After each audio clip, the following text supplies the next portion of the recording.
Thank you for staying with the big story. So there's a notice of motion today in Parliament by leaders of both majority and minority in the National Assembly, Eden Duale and John Badi, that seems to suggest that perhaps Kenya may consider sending its military to the disputed region between Kenya and Somalia.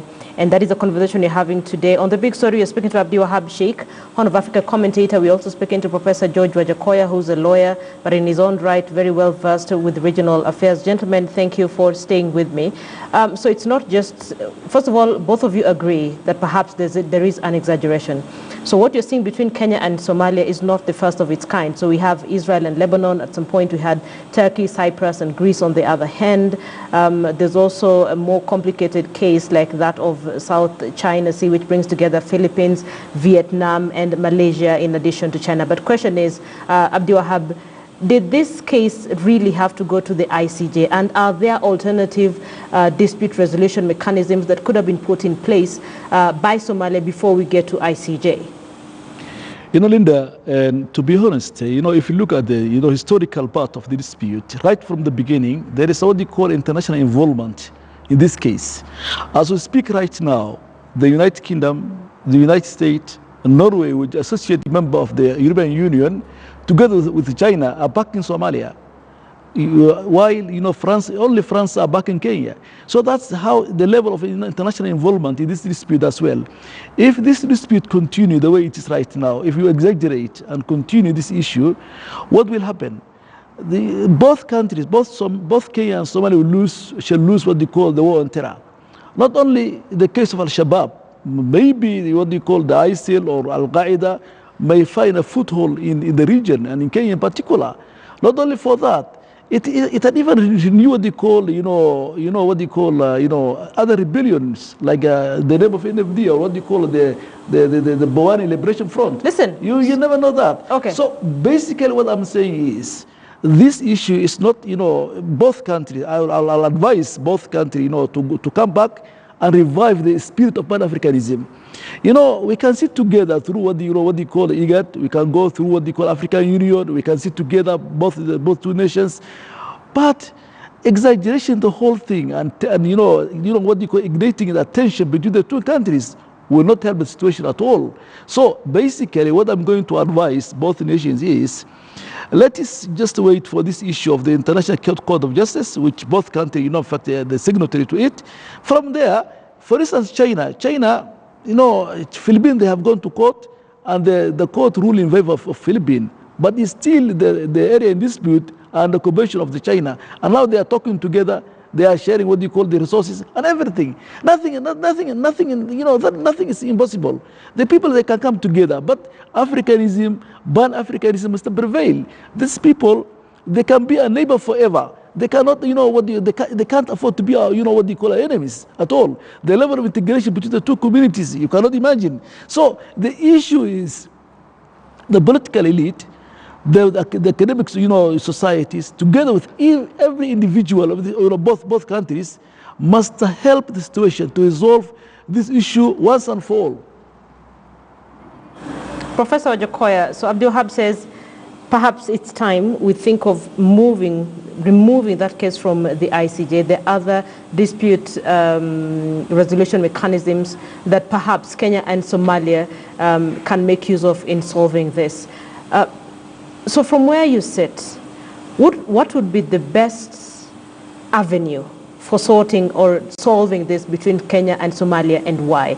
Is it the African Union? Is it IGAD? And when you answer that, look at it from the perspective of the goodwill that organizations like the African Union, IGAD, have in the region. And perhaps one would argue that is why Somalia opted to go to ICJ.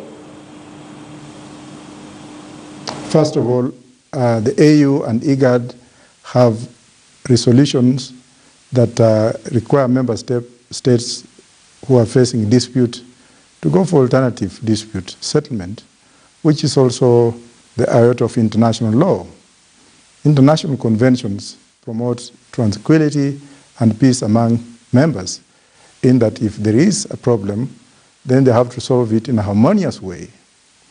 In which case, Somalia opted to go for the ICJ, in which Kenya by that time ought to have asked the ICJ not to arbitrate on the dispute because the dispute was not ripe for litigation, simply because the Somali government had bypassed the tenets of international law. This also happened during the famous Golden Case, where Albania and Italy were engaged in war following the detonation of mines and the gold that had been stolen from Albania by the Germans.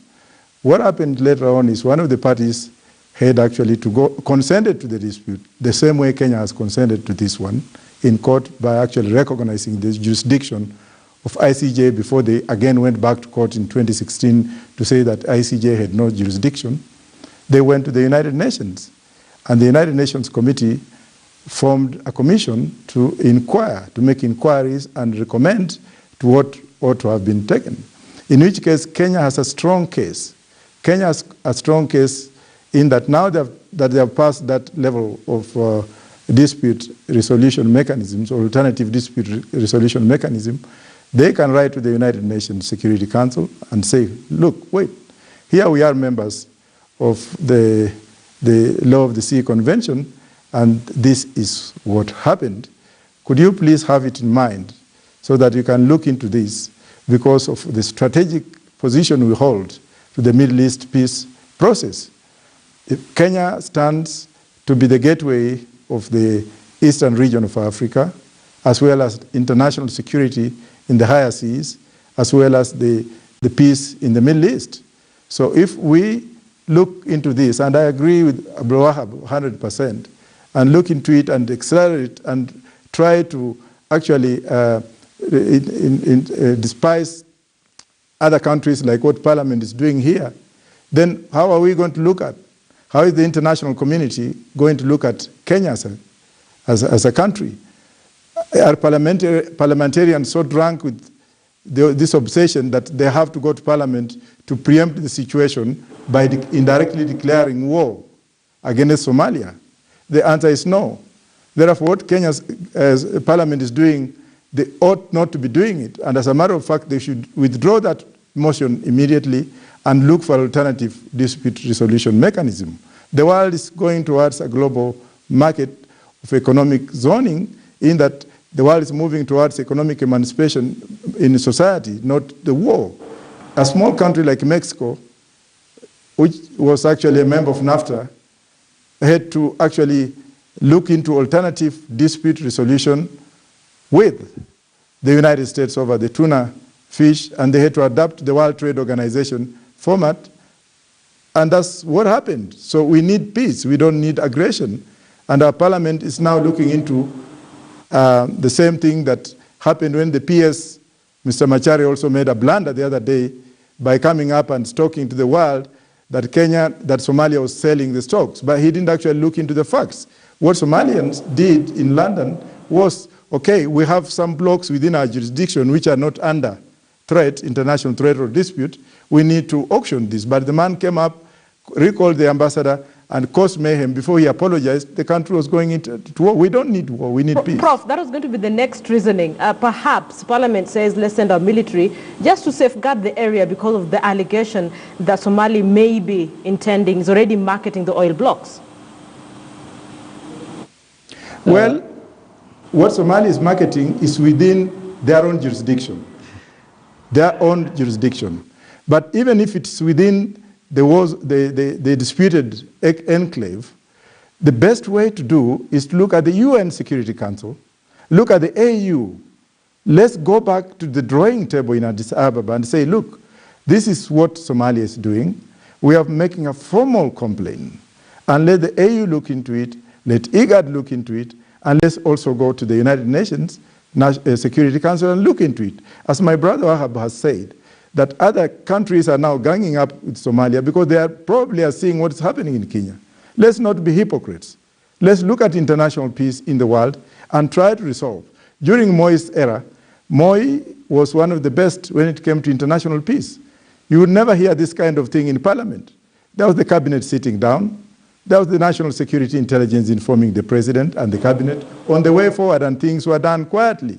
Now, if you are telling the enemy by declaring, by going to Parliament, by wanting to pass a motion, What do you think the Somalis and the international community is doing? They are observing what is happening at the local level.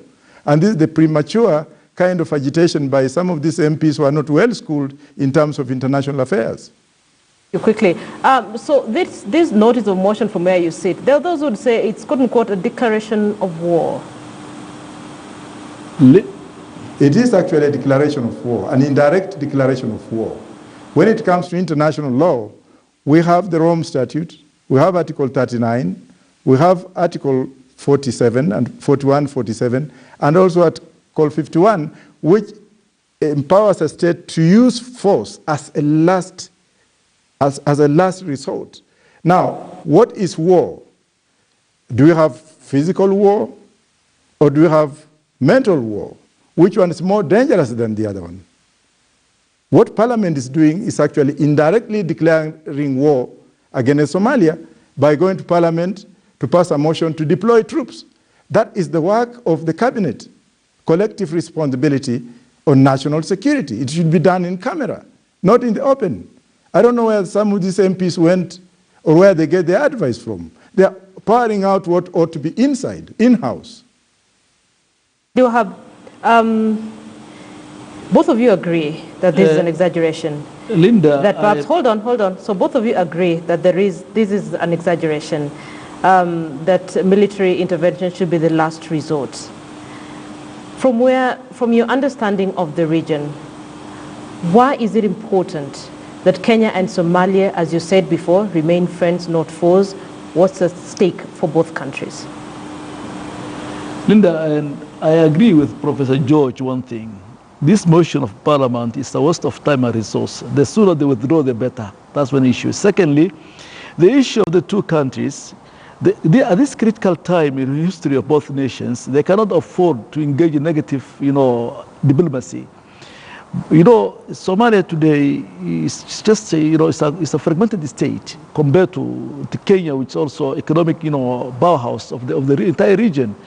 So, to my understanding, the issue is 512 maritime disputes around the globe. I don't have one of them has been resolved by force or militarily. As we speak right now, from Kismayu up to the Kenyan border is patrolling the Kenyan Navy. There is no Somali Navy as we speak right now.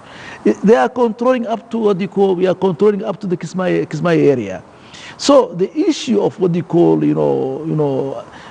inciting the people, raising tension between the two nations, raising the tension between the two communities, this critical time of history of both nations, I think is not helpful.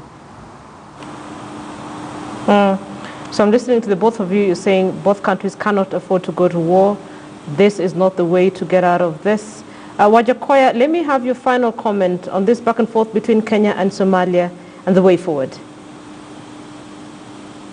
First of all, if diplomats are listening to what we are saying today, they should actually call in the president and speak with the president and tell the president that the best way to solve a dispute is not by agitating war. We have had issues with Uganda before when the late President Kenyatta was here, was alive in 1976, where Idi Amin declared that Uganda extended up to Jinja and even amassed troops along the border in Busia, Uganda. But President Kenyatta did not resort to war. He resorted to diplomacy and everything came to whatever it was. If you look at President Moi has played a very critical role at making Kenya to be a peace arbiter in Sudan, in Burundi, in Rwanda, in DRC, and what have you, even Somalia. This issue of members of parliament becoming agitated as if they don't have anything important to do, to go and discuss war, is in itself very disturbing, because this not only brings international peace into this dispute, but it's now causing mayhem in the country, it's causing mayhem in the neighborhood, and they should not, under any circumstances, continue this debate. And as I agree with the Honorable Ababna Mwamba in what he said, the rule of law is what we should look into. Kenya is capable of fighting the whole world. Trust me, we are capable. Once somebody wants to put a foot on us, we can fight. We fought the colonialists and we defeated them. They had the arms, we did not have the arms, we had our brains. So by saying that we have to resort to peace doesn't mean that we are cowards. But at the same time, looking at Somali, as our brother said, the Somali Navy ships are not even patrolling on their side. Why all this fuss? So let's look at peace, let's withdraw the motion in Parliament, and let's go through diplomacy, and let's involve the international community. I hear you. Thank you so much Linda, for speaking to us and for being part of the big story this evening.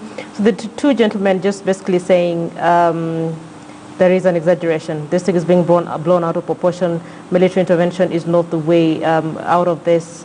Kenya and Somalia cannot afford to go to war. Gentlemen, thank you for your time. Abdi Wahab Sheikh, Horn of Africa commentator, Professor George Wajakoya, advocate, thank you so much for speaking to us. Ababuna Mwamba, CAS, Ministry of Foreign Affairs, and of course, Sophia Anuna, who's our lead reporter. I'm Linda Ogutu.